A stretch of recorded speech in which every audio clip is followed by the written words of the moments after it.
Jumpa lagi dengan Bung Yes di Rai Soccer TV. Dan untuk beberapa hari terakhir, termasuk hari ini, kita masih membahas review pertandingan Indonesia melawan Vietnam nanti malam, Kamis ini pukul 20.30 di Gelora Bung Karno, Senayan. Indonesia menjamu Vietnam di pertandingan grup F kualifikasi Piala Dunia Zona Asia untuk Piala Dunia 2026. Rai Soccer telah kedatangan tamu mantan pemain nasional yang tidak asing lagi bagi komunitas sepak bola nasional. Dia adalah putra Maluku Nyong Ambon Rocky Putirai yang pernah ketika masih terlibat sebagai pemain memperkuat Kichi FC di Hong Kong dan mencetak 1 gol ke gawang AC Milan dalam sebuah pertandingan friendly game. Bung Rocky, apa kabar? Sehat-sehat ya? Puji Tuhan, sehat kok. Amin. Baik-baik juga, amin. Oke Bung Rocky, ini malam nanti nih sepertinya energi sebagian besar masyarakat Indonesia dan lebih khusus komunitas sepak bola akan tercurahkan dan siap untuk menyaksikan pertandingan Indonesia melawan Vietnam, baik langsung di Stadion GBK maupun di rumah melalui siaran televisi. Mereka juga tentu sebelum pertandingan itu ingin mendengar berbagai pertanyaan, terutama atau berbagai ulasan terutama dari para pengamat, mantan pemain, dan Rai memberikan kesempatan kepada Bung Rocky untuk membagi pengalaman sekaligus menganalisis pertandingan nanti. Kita mulai dengan pertanyaan sederhana, Bung Rocky. PSSI saat ini sedang gencar-gencarnya menaturalisasi pemain untuk memperkuat timnas, mungkin dalam jangka pendek ya. Nah, apakah Bung Rocky setuju dengan program ini, paling tidak untuk jangka pendek? Silakan, Bung. Kalau dari saya, bilang setuju nggak setuju juga masyarakat juga sudah tahu.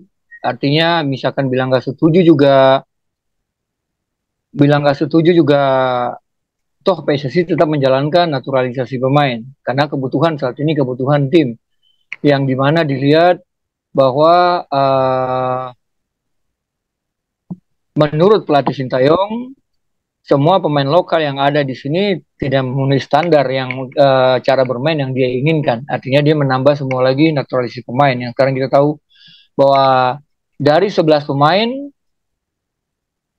maksimal kita cuma dapat 4 pemain lokal ya, di posisi kiper, sayap, terus gelandang. Jadi kalau misalkan saya setuju saat ini karena memang masyarakat juga menginginkan menang, hasil yang maksimal ya, makanya langkah yang diambil Sintayong naturalisasi ya saya tetap setuju aja karena memang itu programnya dia gitu. Oke. Kita lihat bahwa program naturalisasi ini sampai sekarang secara kuantitas jumlahnya itu sudah melebihi 10-11 pemain, sehingga dalam sebuah kesebelasan layak sudah bisa diturunkan secara lengkap. Kalau mereka diturunkan, di posisi mana yang akan terlihat sangat solid, sangat kuat, sangat tajam, dan di sisi mana ada kelemahan-kelemahan dari pemain-pemain naturalisasi ini? Mungkin Bung Rocky bisa membagi pengamatannya. Silakan, Bung. Saya kira dengan sistem yang dipakai Sintayong, pemain naturalisasi, kenapa dia pakai pemain naturalisasi? Karena mungkin dengan pemahaman bermain yang mereka lebih mengerti. Artinya dengan pemahaman bermain yang lebih mengerti itu, dia akan lebih gampang untuk menerapkan sistem apa yang dia mau. Jadi kalau saya lihat itu pasti di lini belakang sama tengah yang akan kuat. Ya, dengan ada satu tambah pemain baru lagi di posisi di sini bilang ada 11 pemain, hampir 11 pemain. Berarti sempat itu ada di TikTok juga sosial media. Ini kita lawan timnas Indonesia apa timnas Belanda? Ya. Ada 5 pemain, Bung. Ada 5 pemain dari Belanda ya. Ya, jadi pemain-pemain Vietnam sempat bilang ini kita lawan timnas Indonesia apa timnas Belanda? Ya. Nah, sempat juga saya juga sempat juga bercanda sama waktu saya ada di wawancara juga. Kenapa kita nggak bikin aja tim nasional naturalisasi gitu. Jadi tapi kalau dilihat lagi dengan apa yang memang kebutuhan dari pelatih yang dia lihat memang mungkin standar kita yang tidak. Nah, kita berharap aja nanti di timnas 20 bisa lebih baik, jadi bisa artinya menjadi perbandingan. Tapi saat ini yang dilihat Sintayong dia butuh pemain-pemain yang siap pakai. Jadi kalau dilihat posisi saat ini, di mana lini mana yang paling kuat, saya pikir nanti di lini gelandang. Lini gelandang itu yang paling kuat untuk bisa kita menangkan pertandingan yang melawan Vietnam. Gitu. Iya, saya sepakat ya kalau lihat komposisi materi pemain yang dipunyai oleh Sintayong, yaitu di lini tengah memang agak solid karena selain beberapa pemain naturalisasi, katakan saja Sandy Walsh yang bisa didorong ke tengah dari back, juga ada Justin Hubner, ada juga Ivar Jenner. Nah, di lini ini memang selain pemain naturalisasi tadi, ada beberapa pemain lokal yang bisa mendukung dengan perbedaan kualitas yang sangat tipis, mungkin saja di pengalaman yang berbeda, yaitu ada Yakob Sauri dan juga Marcelino Ferdinand, sehingga layaklah kalau kita bilang lini tengah ini sangat solid, dan itu sebuah keuntungan besar untuk Sintayong nantinya.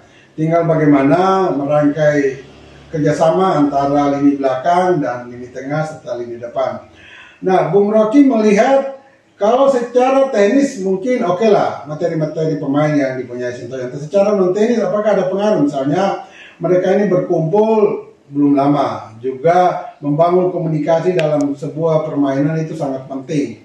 Kira-kira bagaimana nanti komunikasi mereka? Karena mereka juga datang dari latar belakang budaya dan bahasa yang berbeda. Silakan, Bu.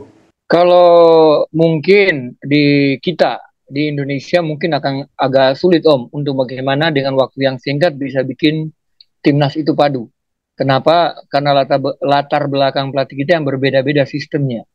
Tapi mungkin kenapa saya bilang Sintayong lebih gampang karena mungkin pemahaman cara bermain yang mereka dapat di luar sana itu lebih gampang untuk diterapkan dalam waktu yang singkat.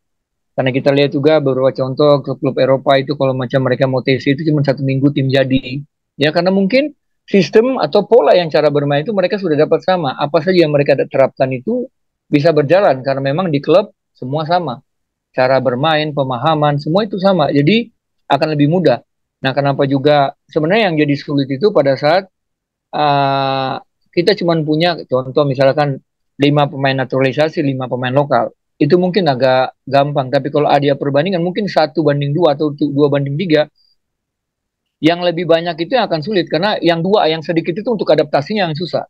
Kayak sekarang di situ kita lihat kalau misalkan ada Yakob sama Ferdinand berarti cuma 2. Nah 2 itu yang mungkin harus berekstra kerja keras untuk mengikuti gaya bermain yang 8 orang itu. Karena 8 orang itu mungkin di Eropa sana pemahaman bermainnya lebih gampang, mereka tahu cara sama gitu cara bermain. Artinya dari bola kaki ke kaki, penempatan posisi, mencari ruang itu mungkin mereka lebih gampang untuk menerapkan itu. Tapi kan kalau macam kita lihat pemain lokal kita ataupun liga di liga kita itu kan lebih banyak dribblingnya daripada bermain bola dari kaki ke kaki. Nah itu adaptasi itu mungkin yang akan susah Om. Kalau uh, misalkan banyak pemain naturalisasi daripada pemain lokal kita yang lebih banyak karena dia yang 2 itu yang harus berusaha.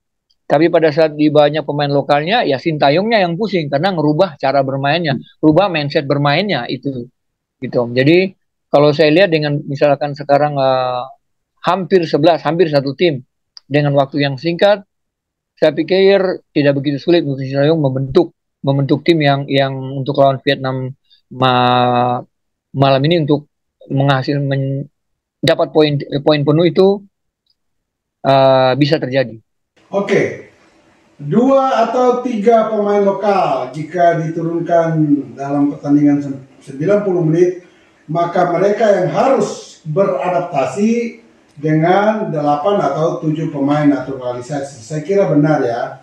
Walaupun kita lihat di sana misalnya ada Marcelino yang bermain di luar negeri di Liga Belgia, sehingga mungkin ada beberapa pengecualian. Tetapi apa yang disampaikan Bung Rocky itu saya kira benar, bahwa kalau jumlah pemain lokal lebih sedikit, mereka yang harus berusaha beradaptasi dengan gaya permainan, pola permainan dari rekan-rekan yang dinaturalisasi.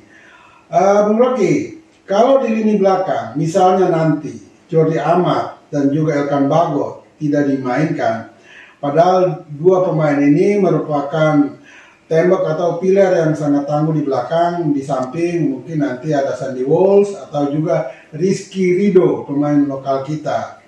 Nah, kalau Jordi Amat dan Elkan tidak main, makanya siapapun yang turun, harus mereka seperti apa sih? Karena Kalau penggantian dua pemain di belakang ini tentu akan mengubah irama permainan, mengubah kekuatan dan mengubah saling pengertian komunikasi di belakang. Menurut saya ini sangat sulit nantinya. Bagaimana pendapat Bung Rocky? Kalau maksudnya selama saya nonton timnas ataupun saya lihat berita timnas, Rizky Ridho itu tidak kalah kualitas dengan pemain naturalisasi yang ada. Mungkin dia cuma butuh jam terbang yang lebih banyak lagi untuk bermain dengan teman-teman yang maksudnya kelas Eropa. Terus adaptasi itu saya kira tinggal tunggu kepercayaan dirinya dia saja. Karena memang yang kalau kita lihat itu uh, pemain lokal dengan pemain naturalisasi yang beda itu mental bermain. Artinya pada saat tim kita, adik-adik kita pemain lokal itu mungkin kalah di mental bermain saja Om. Artinya dengan tim yang besar mungkin mereka akan. Tapi kalau dengan pemain naturalisasi, mungkin mental bermain itu yang lebih diunggulkan dari Sintayong. Jadi mental bermain itu, jadi siapa saja yang bermain di lini belakang ataupun di lini tengah, itu tidak ada masalah. Kenapa? Karena mungkin yang tadi saya bilang dari awal bahwa pemahaman dan cara bermain mereka tidak, Sintayong tidak terlalu susah untuk menerapkan itu. Tinggal bagaimana membuat mereka bisa kerja sama saja. Tapi kalau yang ada yang dengan pemain lokal, sebenarnya yang susah itu beradaptasi. Siapa yang mau beradaptasi? Artinya misalkan pemain lokal kita, misalkan cuma satu, itu lebih gampang untuk Sintayong nge-push untuk bisa beradaptasi bermain lebih cepat. Dan masalah mental bermain itu kan Sintayong juga tidak bisa ngajarin. Dan sebenarnya itu kelemahan kita.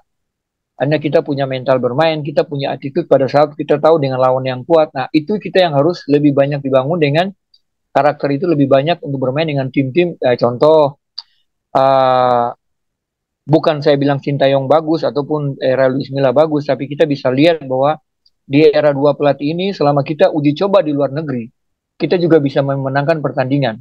Cuman di dua era pelatih ini. Artinya, yang mereka rubah itu ada positifnya. Ya, di Luis Milla ada, di Sintayong ada. Jadi mental yang mereka bangun itu yang mungkin harus dibangun lebih dibangun lagi untuk pemain-pemain lokal kita bagaimana menghadapi pemain-pemain yang lebih cara bermain lebih, kepintaran lebih gitu. Jadi kalau saya sih siapa sih yang bermain Rizky Ridho tidak terlalu apa namanya susah untuk beradaptasi di lini belakang. Dia pun sanggup untuk itu karena lihat selama dia bermain dengan siapapun selama di timnas juga sedikit sekali kesalahan yang dia buat gitu. Jadi siapa saja yang bermain di belakang itu untuk malam ini saya kira tidak ada masalah. Oke, ada Rizky Ridho, Jai Hitses dan juga Sandy Walsh. Kita harapkan mereka-mereka ini nanti bisa mengisi kekosongan Jordi Amat dan Elkan Bagot dengan sama bagusnya. Bung Rocky, kita lihat bahwa kubu lawan Vietnam dilatih oleh seorang pelatih yang sangat berpengalaman pada diri Philippe Troussier asal Prancis. Dan di bawah Troussier, Vietnam sudah kita kalahkan kemarin di Piala Asia. Kira-kira apa saja yang akan dilakukan oleh Troussier pada timnya dalam pertemuan kedua dalam sekitar 2 bulan terakhir ini? Apakah dengan kemampuan pengalaman Troussier ini dia bisa membuat sebuah keajaiban? Paling tidak minimal menahan Indonesia di kandang sendiri karena kita menang kemarin di kandang netral. Silakan Bung Rocky. Itu yang saya bilang Om bahwa bukan cuma pelatih, siapapun yang dapat di tempat baru, hal yang paling susah itu adaptasi. Ya, sehebat apapun yang pelatihnya, dia akan berusaha paling susah itu hal yang namanya adaptasi. Tapi kalau orang-orang yang berpikir positif, kayak kita kemarin menang 1 kali dengan Vietnam, yang dimana kita tahu pada saat Vietnam juga dilatih sama pelatih Korea, itu akan susah sekali. Kita akan susah karena dia sudah pegang bertahun-tahun, dia sudah tahu karakter pemain, dia sudah tahu apa yang misalnya mental pemainnya turun, apa yang harus dia bikin. Oh ini tuh dia sudah tahu titik-titik mana yang harus saya push, titik tombol-tombol mana yang harus saya tekan biar pemain saya balik lagi ke role model yang saya sudah bentuk. Nah sekarang dengan pelatih baru itu yang paling susah adaptasi. Dia harus adaptasi cara bermain, dia sistem yang dia mau pakai, karakter pemain. Nah itu mungkin satu hal yang membuat keuntungan buat timnas Indonesia. Ya jadi apa yang dibikin sama pelatih Vietnam ini, ya, itu hal yang sangat bisa dibilang krusial karena memang dia harus beradaptasi dalam segala hal. ya, dan dia butuh waktu itu. Nah, dengan butuh waktu itu, apa yang dia bikin selama setelah kita pertemuan terakhir sampai nanti pertemuan nanti malam, itu sih buat saya memang itu yang harus dia bikin. Tapi buat saya yang saya concern itu dengan pertemuan terakhir dengan kita bisa menang 1-0 itu akan menjadi pelajaran berharga buat Sintayong untuk mempersiapkan tim yang lebih. Kenapa dia paksa ada lagi pemain naturalisasi? Mungkin dia yang kalau kita lihat nanti ada 11 ataupun cuma 2, artinya di situ ada kiper sama yang saya lihat nonton YouTube, nonton lihat segala macam susunan terbaru ya. Itu ada cuman Ferdinand sama posisi penjaga gawang. Artinya yang dilihat Sintayong mungkin di posisi-posisi itu yang kurang maksimal. Artinya pada saat dapat misalkan 2 pemain itu bisa nambah dan bisa memaksimalkan itu. Ya kita bisa lihat aja nanti malam dengan 2 pemain itu perubahan apa yang terjadi dalam cara bermain timnas Indonesia gitu. Iya, Filipe Trosier dan juga pendahulunya dari Korea Selatan, Park Hang-seo, ini memang agak berbeda konsep permainannya karena ketika kita lihat Vietnam ditangani oleh Park Hang-seo, mereka secara power dan speed sangat menonjol sehingga ketika Sintayong baru memegang timnas kita itu agak kesulitan untuk mengimbangi speed and power game yang ditampilkan oleh Vietnam. Namun ketika diambil alih oleh Trosier dari tangan Park Hang-seo, Vietnam belum memperlihatkan speed and power seperti pendahulunya. Nah ini yang disampaikan oleh Bung Rocky bahwa kalau Trosier bisa beradaptasi dengan budaya permainan pemain Vietnam, maka mereka akan berkembang dan bisa menyulitkan. Tetapi sebaliknya, kalau belum ada adaptasi yang maksimal antara pelatih Trosier dan pemain-pemain Vietnam, maka ini akan menjadi sebuah keuntungan besar bagi tim Indonesia nanti. Sehingga bukan tidak mungkin kita bisa menggapai dan memperoleh kemenangan. Oke Bung Rocky, ini posisi Anda nih ketika Anda masih bermain sebagai pemain, yaitu sebagai penyerang tengah murni, striker. Kita lihat bahwa di tim Indonesia, Rafael Strike belum mencetak 1 gol pun. Tetapi STY masih menjadikan dia sebagai anak emas, pilihan utama, sebagai penyerang tunggal di depan.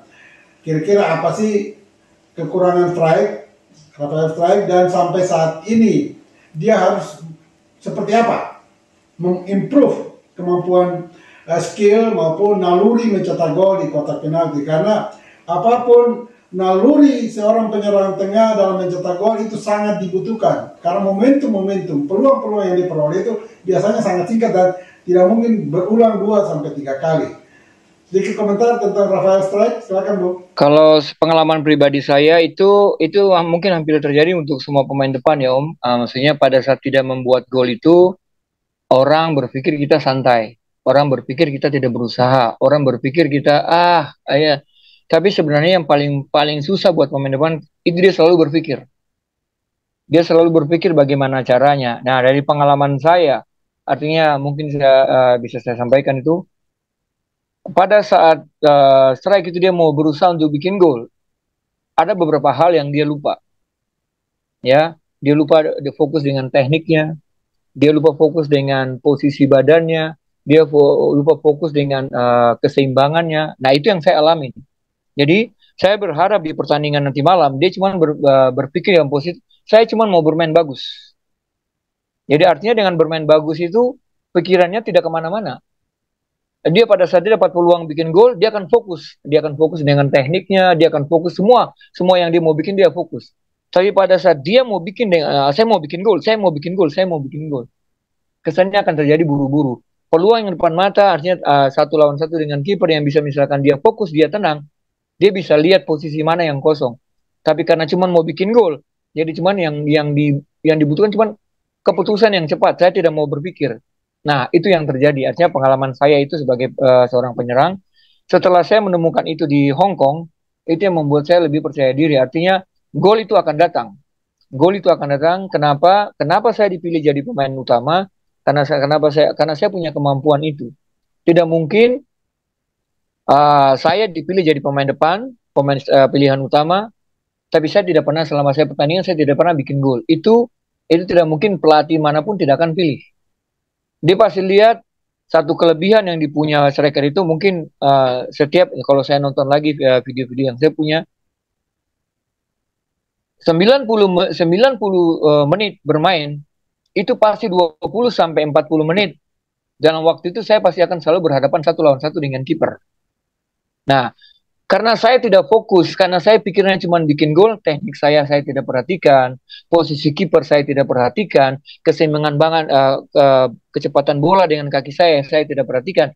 Nah, itu yang membuat peluang-peluang selalu saya gagal. Tapi setelah saya belajar di Hong Kong, saya tidak perlu banyak lari, saya cuma menempatkan posisi dan itu dilatih, membuat saya punya, kamu tidak perlu bikin gol. Temanmu bikin gol juga tim menang. Kamu tidak udah fokus, tidak usah terpengaruh dengan wawancara media massa bilang striker mandul, tidak perlu. Nah itu yang saya pelajari di Hong Kong yang disampaikan pelatih Hong Kong waktu itu, Ko Kaming, pelatih saya membuat saya jadi top skor di sana, pemain terbaik di sana. Artinya cara bermain saya berubah. Saya tidak lagi lari dari setengah lapangan sampai ke setengah corner, saya tidak lagi. Tapi saya cuma menempatkan diri di posisi-posisi yang dimana tenaga saya masih bisa, konsentrasi masih ada, saya tidak perlu. Nah itu yang saya mau sampaikan bahwa gol itu akan datang kalau dia cuma berpikir saya cuma mau bermain bagus, saya cuma mau bermain bagus, penampilan saya untuk tim, saya mau dia kesempatan gol itu akan jadi dan setiap gol kesempatan yang didapat pasti jadi karena dia akan fokus di situ, Om. Ya, menarik sekali pengalaman yang dibagikan oleh Bung Rocky kepada adik-adik kita, lebih khusus kepada Rafael Strijk sebagai seorang penyerang tengah murni. Dan menurut Bung Rocky, untuk seorang penyerang itu dia harus fokus, full fokus, bukan fokus untuk dirinya sendiri dengan atau tanpa bola, tetapi fokus dalam permainan secara menyeluruh untuk mengangkat tim. Dia tidak perlu harus mencetak gol, tetapi dengan gerakan tanpa bola pun jika itu menguntungkan rekan-rekannya, maka biarlah rekan-rekannya mencetak gol, karena dia atau rekannya mencetak gol tetap ada kemenangan bagi timnya. Dan kita lihat pada diri atau sosok Rafael Strijk kemarin di Piala Asia, dia melakukan yang seperti dikatakan oleh Bung Rocky tadi. Dia pandai membuka ruangan dengan atau tanpa bola, dan satu gerakan yang menguntungkan tim ketika dia menerobos bola atau dia menerobos dengan bola memasuki kotak penalti Vietnam dan terpaksa dijatuhkan di kotak penalti dan Indonesia mendapat keuntungan tendangan penalti. Menarik sekali analisisnya Bung Rocky. Yang terakhir ya Bung Rocky, prediksinya kira-kira berapa sih skornya untuk pertandingan malam nanti? Indonesia menang 2-1. Indonesia menang 2-1. Dan dalam wawancara sebelum ini Rai Soccer TV dengan dua mantan pemain nasional sebelumnya yaitu Heri Kiswanto dan juga Aji Santoso sama-sama juga memprediksi Indonesia menang dengan skor tipis. Kalau tidak 1-0 maka kemungkinan 2-1. Menarik sekali Bung Rocky. Terima kasih untuk kehadirannya dan membagi pengalaman bagi semua pencinta dan pecandu sepak bola nasional, dan kita doakan semoga tim kita malam nanti bermain baik dan meraih kemenangan. Dan ingat, bola itu bulat, giring terus.